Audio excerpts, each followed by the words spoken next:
हाय दोस्तों, मैं सनोज। आप देख रहे हैं इंग्लिशर और इंग्लिशर के एक और वीडियो में आपका स्वागत है। इस वीडियो में आपको बताऊंगा फ्यूचर कंटिन्यूस टेंस के बारे में।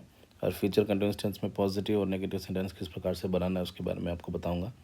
और पिछला जो वीडियो था उसमें हमने पास्ट कंटिन्यूस टेंस को हमने पूरा किया और उसके अंदर हमने देखा कि किस प्रकार से पॉजिटिव और नेगेटिव क्वेश्चन बनाते हैं। और तो इस वीडियो में हम फ्यूचर कंटिन्यूस टेंस के बारे में बोलेंगे। Future continuous tense, framing positive and negative sentences, इसका जो फॉर्मूला है हम अभी देखेंगे। फिर फ्यूचर कंटिन्यूस टेंस मैंने आपको पहले भी बताया था कि कंटिन्यूस टेंस के अंदर जो क्रियापद है, ये पे हम पास्ट टेंस होने के बावजूद भी हम क्रियापद को सिंगुलर फॉर्म में क्रियापद को प्रेजेंट फॉर्म में लिखा, प्रेजेंट टेंस में लिखा। तो यहाँ पर हम देखते हैं किस प्रकार से आएगा। और जो कोर फार्मूला है S+V+O, ये फार्मूला जैसे कि वैसे ही रहेगा, इसके अंदर कोई चेंज नहीं होने वाला। पॉजिटिव सेंटेंस, अभी हम इसका फार्मूला देखेंगे। और फार्मूला में मैं बोलता हूँ कि कभी भी ऑक्सिलरी वर्ब्स जो है वो ध्यान में रखना। तो अगर आप देखेंगे पास्ट कंटिन्यूस टेंस में, प्रेजेंट कंटिन्यूस टेंस में हमने एम इज़ आर लगाया, पास्ट कंटिन्यूस टेंस में वॉज वेयर लगाया, और जो फ्यूचर कंटिन्यूस टेंस में उसमें आप अगर दिमाग लगाएंगे, आप अच्छे से सोचेंगे तो आपको पता चल जाएगा विल शैल लगेगा। 101% विल शैल लगेगा। लेकिन विल शैल के साथ में और कुछ एक बी फॉर्म बोल के एक चीज़ लगाना पड़ता है। Be form in the sense कि बी लगाना पड़ता है साथ में।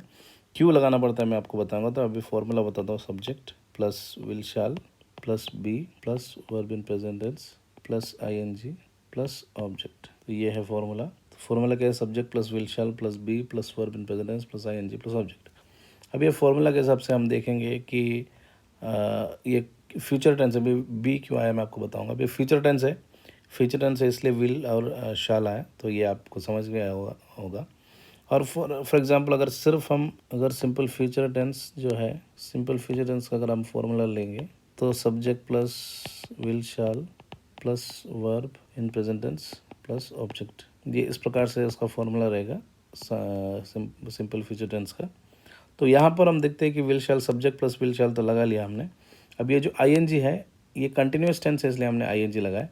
तो आईएनजी विल और शैल के साथ प्लस अगर हम आईएनजी डायरेक्ट लगाएंगे तो फिर वो गलत हो जाएगा, क्योंकि ये जो आईएनजी है ये कंटिन्यूस टेंस है, इसकी वजह से इसके अंदर बी फॉर्म आएगा। इसको बी फॉर्म बोलते। तो ये बी फॉर्म आएगा। तो आपको कभी भी ध्यान में रखना विल और शैल के बाद बी फॉर्म लगाना पड़ता है। इसलिए तो आपका फॉर्मूला जो है subject plus will shall plus be plus verb in present tense plus ING plus object. तो अभी हम एग्जांपल्स देखेंगे। Example number 1, I shall be writing a new song tomorrow. Okay. Number 2, Preeti will be participating in the dance competition today. और तीसरा, my parents will be visiting my uncle's house this week. Okay. तो अभी हमने sentence लिखा। फिर हम देखेंगे sentence जो मैंने लिखा, जो वाक्य मैंने लिखा, हमारा फॉर्मूला जो है फॉर्मूला के हिसाब से है या नहीं।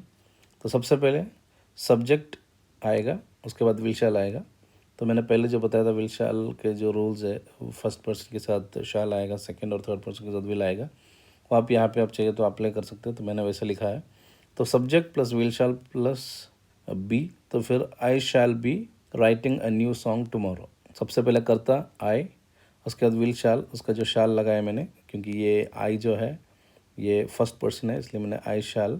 उसके बाद बी, और क्रियापद जो है उसका पहला फॉर्म। कभी भी कंटिन्यूस टेंस में याद रखना कि पहला फॉर्म आएगा। तो पहला फॉर्म हमने लिखा, उसके बाद आईएनजी लगाए, तो writing a new song tomorrow.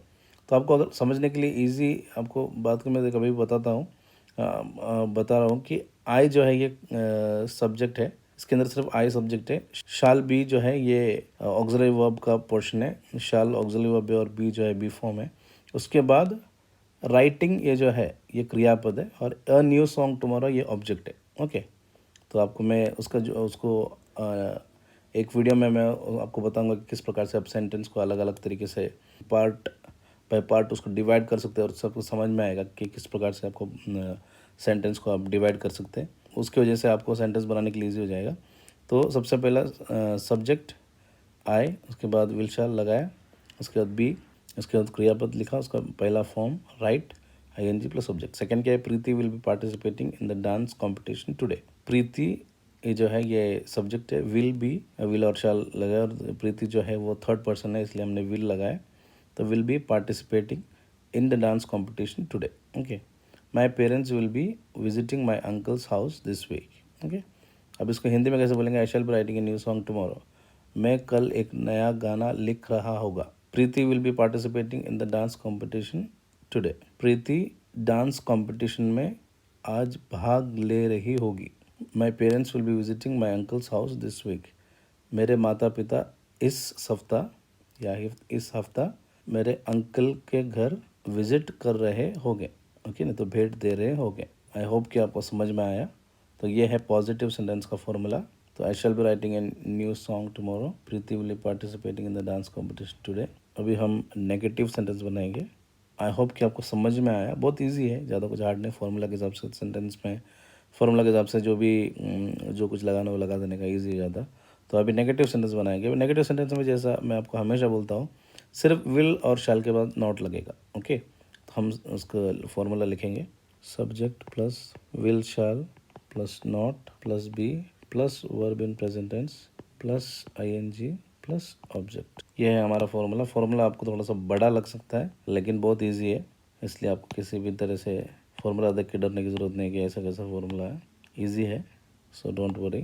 Subject plus will shall plus not plus be plus verb in present tense plus ING plus object. तो example number 1, I shall be writing a new song tomorrow, तो उसको कैसे लिखेंगे, I shall not be writing a new song tomorrow. Second, Preeti will not be participating in the dance competition today. Okay, और third वाला क्या है, my parents will be visiting my uncle's house this week. तो कैसा आएगा, my parents will not be visiting my uncle's house this week. I shall not be writing a new song tomorrow. और formula के हिसाब से कैसा है, subject plus will shall, subject will shall लगाए, बस विल शैल के बाद नॉट लगेगा, बाकी पूरा जैसे कि ऊपर के जैसा फॉर्मूला है सेम टू सेम। तो I shall not be writing a new song tomorrow, मैं कल एक नया गाना नहीं लिख रहा होगा। Preeti will not be participating in the dance competition today, Preeti आज डांस कॉम्पिटिशन में भाग नहीं ले रही होगी। और my parents will not be visiting my uncle's house this week, मेरे माता पिता मेरे अंकल के घर इस हफ्ता भेंट नहीं दे रहे होंगे। तो मैं उम्मीद करता हूँ कि आप लोगों को ये समझ में आया। और एक बार मैं आपको छोटा सा एक रिविजन लेके बताता हूँ। फ्यूचर कंटिन्यूअस टेंस में क्या है, हमने पॉजिटिव सेंटेंस देखा, subject plus will shall plus be plus verb in present plus ING plus object. कभी भी ध्यान में रखना, फ्यूचर कंटिन्यूअस टेंस में विल शैल तो लगेगा लेकिन उसके साथ बी फॉर्म लगेगा। तो विल शैल प्लस बी, तो कैसा होगा, I shall be, subject plus will shall plus be plus verb in present plus ING plus object. तो I shall be writing a new song tomorrow, Preeti will be participating in the dance competition today, my parents will be visiting my uncle's house this week. तो हमने क्या किया है, हमने सिर्फ will शैल और B लगाया वॉज वेयर की जगह पे। ओके, और नेगेटिव करने के लिए क्या किया, subject plus will shall plus not plus be plus verb in present plus ING plus object. तो I shall not be writing a new song tomorrow, Preeti will not be participating in the dance competition today, my parents will not be visiting my uncle's house this week. Okay, तो ये उम्मीद करता हूँ आपको समझ में आया। आज के लिए इतना दोस्तों, मिलेंगे अगले वीडियो में। अगर आपको ये वीडियो पसंद आए तो प्लीज़ लाइक शेयर और चैनल को सब्सक्राइब कीजिए, और जो बेल आइकन है उसको भी दबा दीजिए, और जो नोटिफिकेशन है उसमें ऑल में आप क्लिक कीजिए, ताकि जब भी मैं एक नया वीडियो लेके आऊँगा तो आपको नोटिफिकेशन मिले। Thank you so much for watching guys, stay safe, God bless you.